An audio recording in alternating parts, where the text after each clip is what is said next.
Hello दोस्तों, नमस्कार। मैं दीपक कुमार स्वागत करता हूं आपके अपने YouTube चैनल गुरुकुल पॉइंट में। आज दोस्तों लेके आया हूं एसएससी जीडी का भाग नंबर 2, यानी यह वीडियो दूसरा पार्ट है, भाग 2 है।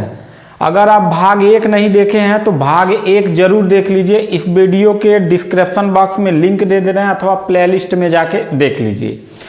यहाँ पे दोस्तों भाग 1 में मैंने पदक्रम संबंधी जो अशुद्धि वाक्य में होता है वो पूरा डिटेल से बता दिया हूँ। आज आपको बताने वाला हूँ कि वाक्य अशुद्धि में जो अशुद्धि आपके सर्वनाम संबंधी अशुद्धि होता है वो क्या नियम है और क्या रूल है उसका, वो बताने जा रहा हूँ। तो अगर आप वीडियो पहला नहीं देखें तो पहला जरूर देख लीजिएगा, तब ये वीडियो आपको ज़्यादा समझ में आएगा। तो वाक्य अशुद्धि के नियम में दूसरा भाग हम लोग जानेंगे सर्वनाम संबंधी अशुद्धि। तो सबसे पहले हम समझ लेते हैं सर्वनाम क्या होता है। तो सर्वनाम उसे कहते हैं जो संज्ञा के जगह पे प्रयोग करते हैं। जैसे हम आपसे कह दें कि कोई एक राम नाम का लड़का है, तो राम तो संज्ञा क्या कहलाता है? किसी व्यक्ति, वस्तु, स्थान, भाव आदि के नाम को हम क्या कहते हैं? संज्ञा कहते हैं। किसी के नाम को हम संज्ञा कहते हैं। तो राम एक व्यक्ति का नाम है तो संज्ञा हो गया। अब मान लीजिए राम के बारे में कोई चीज लिखा जा रहा है, तो राम एक राम नाम का लड़का था, उस राम के पिता का नाम ये था, राम के 2 भाई थे, राम की 2 बहनें थीं, राम का स्कूल का नाम ये था, राम के गांव का नाम ये था। हम बार बार राम का प्रयोग नहीं करते हैं, थोड़ा सा अच्छा नहीं लगता है, पदक्रम में, सीक्वेंस में अच्छा नहीं लगता है। तो हम क्या करते हैं, राम को एक बार लिखने के बाद वह उसके जगह पे, मतलब संज्ञा के जगह पे हम सर्वनाम का प्रयोग करते हैं। तो जो संज्ञा के जगह पे शब्द प्रयुक्त किए जाते हैं उसे सर्वनाम कहते हैं। जैसे मैं, हम, तुम, तू, आप, जैसे बहुत सारे शब्द हैं, ठीक है, ये सब क्या है? सर्वनाम है। तो वाक्य अशुद्धि में सर्वनाम संबंधी क्या मतलब रूल होता है उसको समझते हैं। यहां देखिए सर्वनाम संबंधी अशुद्धि में पहला रूल, इसका 5 रूल है। पहला रूल ये कहता है कि तुझको, मुझको, उसको, इसको, हमको, ये जो 5 प्रकार के जो शब्द मैंने कामा दे के लिखा है ये सब क्या है? सर्वनाम है। क्या है? सर्वनाम है। इनके साथ यानी सर्वनाम शब्दों के साथ को कारक विभक्ति का चिन्ह अशुद्ध होता है। को कारक विभक्ति का चिन्ह क्या होता है? अशुद्ध होता है। तो देखो यहां को लगा है, यहां को लगा है, यहां को लगा है, यहां को लगा है, यहां को लगा है, यानी तुझ, मुझ, उस, इस और हम के साथ जब सर्वनाम है तो इसके साथ को कारक विभक्ति का चिन्ह, कर्ता ने, कर्म कारक की विभक्ति क्या होता है? को होता है। तो को कारक विभक्ति का चिन्ह क्या होता है बाबू? अशुद्ध होता है। तो ये सारे शब्द क्या हैं? अशुद्ध हैं। अब देखो इसको शुद्ध कैसे लिखोगे। मान लो कि यहां तुझ को अलग दे दे, अलग कर दे, तब भी ये क्या है? गलत है, ठीक है। इसको मान लीजिए मुझ और को अलग दे दे, तब भी गलत है। सही क्या होगा? को तो बिल्कुल नियम के विपरीत है, तो ये को सब हट जाएगा, तो इसका हो जाएगा तुझे, यानी सही शब्द क्या हो जाएगा? तुझे। मुझ का क्या हो जाएगा?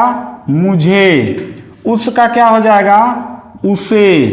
इसका क्या हो जाएगा? इसे। हम का क्या हो जाएगा? हमें। बात समझ रहे हैं? ये सारे शब्द अब क्या हो गए? सही हो गए, शुद्ध हो गए। तो जब वाक्य में दिया हो तुझको, मुझको, उसको, इसको, हमको, तो तुरंत वाक्य में सर्वनाम संबंधी अशुद्धि होगा और को हटा देंगे और इस सीक्वेंस में हम लिखेंगे तो वाक्य हमारा क्या हो जाएगा? शुद्ध हो जाएगा। जैसे यहां कहा जा रहा है पिताजी, एग्जाम्पल देखिए, पिताजी ने मुझको कहा, ऐसे दे देगा तो आप तो सही मार के चले आओगे, कहोगे पिताजी ने मुझको कहा, सही तो है, गलत है, क्योंकि मुझ सर्वनाम के साथ को कारक विभक्ति का चिन्ह नियम के खिलाफ है। तो यह वाक्य क्या हो जाएगा? गलत हो जाएगा। सही क्या होगा? पिता जी ने, मुझ का क्या हो जाएगा? मुझे कहा। अब यह वाक्य क्या हो गया? पूरा का पूरा शुद्ध वाक्य हो गया। समझ में आ गया? चलो दूसरा नियम देखो। दूसरा नियम कहता है इन, उन, जिन, किन सर्वनाम शब्दों के साथ, देखिए इन, उन, जिन, किन, 4 शब्द दिए हुए हैं। कितने शब्द दिए हुए हैं? 4 शब्द दिए हुए हैं। इन, उन, जिन, किन, ये सब क्या है? सर्वनाम शब्द हैं। इनके साथ ने कारक विभक्ति का प्रयोग नहीं होता है। अन्य किसी भी कारक, कुल 8 प्रकार के कारक हैं, तो अन्य 7 में से कोई भी कारक चिन्ह इसके बीच में आ सकता है, लेकिन ने नहीं आएगा। बात समझ रहे हैं? दूसरा नियम कहता है कि इन, उन, जिन, किन सर्वनाम शब्दों के साथ ने कारक विभक्ति, कर्ता की विभक्ति ने होता है, तो ने कारक विभक्ति का चिन्ह नहीं आएगा। अन्य जितने भी कारक चिन्ह कर्ता को छोड़ के जितने भी हैं, उन सब कारक चिन्हों का प्रयोग यहां पे आप कर सकते हैं। ठीक है, तो देखो यहां इन है, तो देखो इन में ने का प्रयोग नहीं कर सकते हैं, गलत हो जाएगा। अगर इन ने यानी इन अलग ने अलग दे दे तब भी क्या हो जाएगा? गलत हो जाएगा। यहां मैंने काट दिया है, क्या है? गलत है। अब अन्य किसी भी कारक का आ जाएगा, जैसे इन में से लगा दीजिए, इन से, इन में लगा दीजिए, इन में का लगा दीजिए, इनका, तो ये सारे शब्द क्या हो जाएंगे? शुद्ध हो जाएंगे। तो जहां भी वाक्य में दिया हो इन ने, तो उसे क्या कर देंगे? शब्द के मतलब वाक्य के अनुसार इन से अगर सही बैठ रहा है तो इन से, इन में बैठ रहा है तो इन में, और इनका बैठ रहा है तो इनका का प्रयोग करके वाक्य को हम शुद्ध कर लेंगे। उनका देखो, उनने कोई शब्द नहीं सही है, ये गलत। उन्हें अलग ने अलग कर देंगे तब भी ये क्या हो जाएगा? गलत। लेकिन यहां अन्य किसी भी कारक चिन्ह का प्रयोग आ जाएगा, बस ने नहीं रहेगा। उनसे, उनमें, उनका, उनसा, ये सब क्या है? शुद्ध है। चलो अब यहां देखो जिनने, जिन में जिनने गलत है, जिन और ने अलग अलग कर देंगे तब भी गलत है। लेकिन अन्य किसी भी कारक का चिन्ह प्रयोग कर सकते हैं, जैसे जिनसे, जिनका, जिनकी। समझ में आया? इसके बाद किन है, तो किनने क्या हो जाएगा? गलत हो जाएगा। किन और ने क्या हो जाएगा? गलत हो जाएगा। यानी किसी कारक अन्य कारक का चिन्ह का प्रयोग करेंगे, किन से, किन सा। समझ में आया? अब 2 नियम आप पढ़ लिए, 3 नियम और बचे हुए हैं, उसको भी पढ़ लीजिए। इन्हों, उन्हों, जिन्हों, किन्हों, यानी ये भी क्या है? सर्वनाम है। इनके साथ हमेशा ने कारक विभक्ति का प्रयोग होगा, अन्य 7 जितने भी कारक चिन्ह किसी का नहीं होगा। और इसके पहले आप क्या पढ़े थे? इसके पहले क्या पढ़े थे कि ने का नहीं होगा, अन्य 7 का होगा। लेकिन यहां पर केवल ने की विभक्ति कारक यानी कर्ता ने की विभक्ति कारक चिन्ह का प्रयोग होगा, बाकी अन्य किसी कारक चिन्हों का प्रयोग नहीं होगा। देखो जैसे इन्हों, इन्हों क्या हो जाएगा? इन्हों ने, यहां किसका प्रयोग हो जाएगा? ने का। यहां पे क्या हो जाएगा? उन्हों ने, यहां किसका प्रयोग हो जाएगा? ने का। जिन्हों ने, यहां किसका प्रयोग? ने का।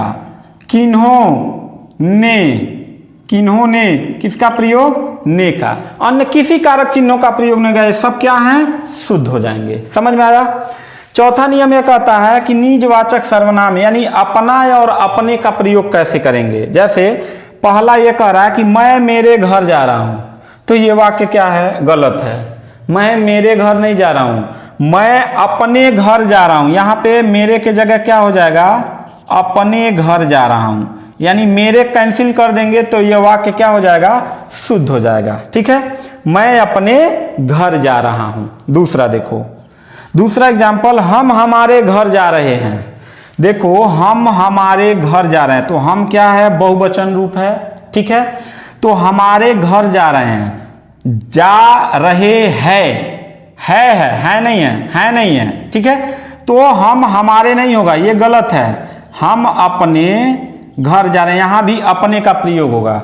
लेकिन रहे हैं, यहां भी बिंदी 2 है, तब जाके यह वाक्य क्या होगा? सही होगा, अन्यथा यह भी वाक्य क्या हो जाएगा? गलत हो जाएगा। तीसरा देखो, तुम तुम्हारा काम करो। अरे भैया ये तुम्हारा नहीं होगा, यहां तुम अपना काम करो, क्या होगा? अपना प्रयोग होगा। तुम अपना काम करो, तो ये वाक्य क्या हो जाएगा? सही हो जाएगा। और जैसे वाक्य में दे दिया तुम तुम्हारा काम करो, तो कहेंगे हाँ वाक्य तो सही है, गलत है, नियम के विरुद्ध है। समझ में आ गया? अगला देखो, संप्रदान कारक चिन्हों का प्रयोग किस प्रकार करेंगे। जैसे आपके लिए, तो ये सही है, लेकिन आपके लिए एक में लिख दिया जाए तो यह शब्द क्या है? गलत है। जैसे नंबर 1 देखिए, आपको मम्मी ने बुलाया है, कहेंगे सर सब तो सही है, गलत कहाँ है? ठीक है। आपको मम्मी ने बुलाया है तो गलत तो कुछ नहीं है, लेकिन गलत है यहां को अलग नहीं रहेगा, यहां पे हो जाएगा आपको एक में हो जाएगा और ये अलग नहीं रहेगा, तब हो जाएगा यह वाक्य क्या हो जाएगा, सही हो जाएगा। यानी आपको यहां पे वर्तनी गलत, यानी वाक्य में ये चीज गलत है। ठीक। उसने मुझे कहा, दूसरा देखो, उसने मुझे कहा, तो सही तो है उसने मुझसे कहा, लेकिन यहां उस अलग दिया, ने अलग दिया, क्योंकि ने इसके सटे हुए होना चाहिए, अलग नहीं होना चाहिए, तब यह वाक्य क्या हो जाएगा, शुद्ध हो जाएगा। मैं समझता हूं कि आप पूरा समझ गए होंगे। तो दोस्तों ये था वाक्य अशुद्धि का दूसरा वीडियो। इसके बाद 3-4 वीडियो और आएगा। अगर आप पहला वीडियो नहीं देखे हैं तो डिस्क्रिप्शन बॉक्स में जाके लिंक दे रहे हैं, वहां से आप वीडियो देख लीजिए, या प्लेलिस्ट में चले जाइए, वहां से वीडियो देख लीजिए। तो मिलते हैं नेक्स्ट वीडियो में, तब तक के लिए थैंक यू, धन्यवाद।